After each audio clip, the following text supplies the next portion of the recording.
এইবিলাক মানুহক তদন্তৰ ক্ষেত্ৰত আচলতে কেনেকুৱা ধৰণৰ তদন্ত কৰিলে আপোনালোকে নিশ্চয় দেখিলে। ছিংগাপুৰৰ পৰা আহিলে তেওঁলোকে, আহি যি ধৰণে আচলতে গুৱাহাটীৰ CIDৰ কাৰ্যালয়ত তেওঁলোকে VIP ট্ৰিটমেণ্ট লাভ কৰিলে আপোনালোকে নিশ্চয় দেখিলে।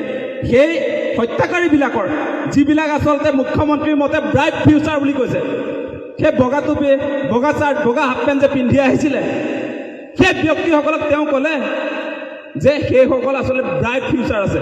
ছিংগাপুৰত থকা আছাম এছ'চিয়েশ্যনৰ বিষয়ববীয়াসকলৰ ব্ৰাইট ফিউচাৰ আছে, তেওঁলোকৰ উজ্জ্বল ভৱিষ্যত জীৱন এটা আছে বুলি কৈছে।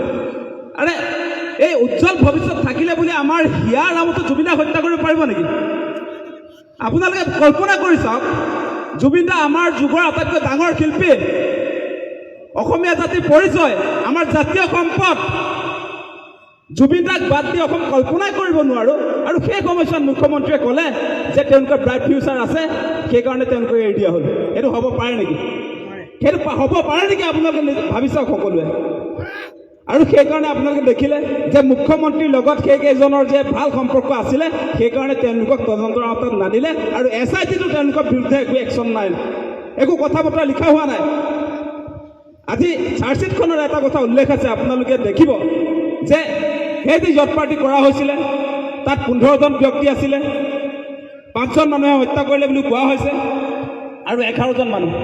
এতিয়া তাত চাৰ্জশ্বিটত লিখিছে যে সেই যে জুবিনদাৰ হত্যাৰ সময়ত জুবিনদাক মেডিকেললৈ নিব লাগে, এম্বুলেঞ্চ লাগে, সেই এম্বুলেঞ্চ যোগান ধৰিব লাগে শ্যামকানু মহন্তই, সেই এলিগেশ্যনটো আনিছে। আৰু সেই 11জন ব্যক্তি আনিব নালাগে। 11জন ব্যক্তি য'ত উপস্থিত আছিলে ঘটনাস্থলীত, প্লেচ অফ অকাৰেঞ্চ, সেই প্লেচ অফ অকাৰেঞ্চত থকা কোনো মানুহে এম্বুলেঞ্চ যোগান ধৰিব নোৱাৰে, নালাগে SITৰ মতে। আৰু সেই এম্বুলেঞ্চ সেই জট পাৰ্টিত উপস্থিত নথকা শ্যামকানু মহন্তই এম্বুলেঞ্চটো যোগান ধৰিব লাগিছিলে, দেৰিকৈ পঠিয়াইছে বুলি কৈছে। এইটো হৈছে এলিগেশ্যন। আৰু সেই এলিগেশ্যনটোৰ ভিত্তিত আচলতে কোৰ্টে শ্যামকানুক ফাঁচি দিব পাৰিবনে নাই? কোৰ্টে ফাঁচি দিব পাৰিবনে নাই? আজি হত্যাকাৰী শ্যামকানু মহন্তৰ বিৰুদ্ধে আটাইতকৈ ডাঙৰ এই তেওঁলোকে যিটো তথ্য প্ৰমাণ বুলি কৈছে, সেই তথ্য প্ৰমাণ হয়নে নহয়? সেইটো তথ্য প্ৰমাণ হ'ব পাৰে নেকি? 12,000 পৃষ্ঠাৰ চাৰ্জশ্বিটখনৰ সেইটোৱে আটাইতকৈ ডাঙৰ অভিযোগ। আৰু এই অভিযোগটো কেতিয়াও কোৰ্টত নিটিকে। কোৰ্টে সুধিব ঘটনাস্থলীত শ্যামকানু আহিছিলে নাই, তেতিয়া তেওঁ কি ক'ব? তেতিয়া মুণ্ডা প্ৰসাদ গুপ্তাই কি ক'ব? গতিকে সেই যে চাৰ্জশ্বিট দাখিল কৰিলে, সেই চাৰ্জশ্বিটৰ জৰিয়তে কোনো কাৰণতে জুবিনদাই ন্যায় নাপায়, সেইটো স্পষ্ট। আপোনালোকে চাব সেই কথা বতৰাবিলাক, সেইটো মেইন কথা। আচলতে আমি আৰু কিছুমান কথা পতা নাই। এতিয়া আমি মেইন জেগাত ঢুকিয়ে পোৱা নাই, ঢুকি পোৱা নাই। আমি সেই কথাবিলাক পাতিব লাগিব। সেই যে আপোনালোকে নৰ্থ ইষ্ট ইণ্ডিয়া ফেষ্টিভেলৰ নামটো শুনিছে, সেই নৰ্থ ইষ্ট ইণ্ডিয়া ফেষ্টিভেল কোনে আয়োজন কৰিছিলে? নৰ্থ ইষ্ট ইণ্ডিয়া ফেষ্টিভেল আয়োজন নোহোৱা হ'লে জুবিনদা আজি আমাৰ এই অসমত থাকিলহেঁতেন নে নাই? নৰ্থ ইষ্ট ইণ্ডিয়া ফেষ্টিভেল কাৰ অনুষ্ঠান? কেৱল শ্যামকানু মহন্তই পাতিছে নে অনুষ্ঠান? আপোনালোকে এটা কথা নিশ্চয় মনত ৰাখিছে, সেই অনুষ্ঠানটো আচলতে কোনে পাতিছে? সেইটো শ্যামকানু মহন্তই গুৱাহাটী প্ৰেছ ক্লাবত এখন সংবাদমেল পাতি সেই অনুষ্ঠানটোৰ সম্পৰ্কে, এই অনুষ্ঠানটোত আচলতে কোনে কোনে পৃষ্ঠপোষকতা কৰিব, সেই অনুষ্ঠানটো কোনে প্ৰেজেণ্ট কৰিব, তেওঁ ধুনীয়াকৈ এখন প্ৰেছ কনফাৰেঞ্চ দিছিলে।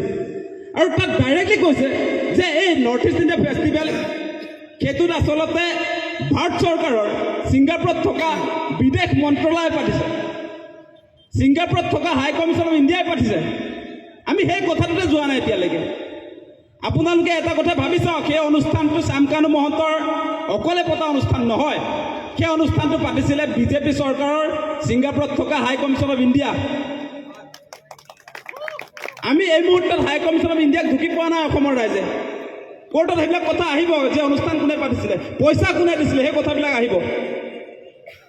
আপোনালোকে এটা কথা চাব যে এই নৰ্থ ইষ্ট ইণ্ডিয়া ফেষ্টিভেল আগতে দিল্লীত পাতিছিলে। তাৰ পাছত লাহে লাহে আমি 2-3 বছৰ দেখিছোঁ যে এয়া আহিয়ে গ'ল, যে এই বেনাৰ পোষ্টাৰবিলাক আহি গ'ল। কিন্তু আমি এই মেইন কথাবিলাক নাপাতোঁ। কেৱল আমি জুবিনদাৰ লগত যোৱা সেই যিকেইগৰাকীক আচলতে বৰ্তমান সময়ত জেলত ৰাখিছে, কেৱল তেওঁলোকৰ কথাহে আমি পাতোঁ। কিন্তু আপোনালোকে দেখিব যে north east India festival being organised by the high commission of India.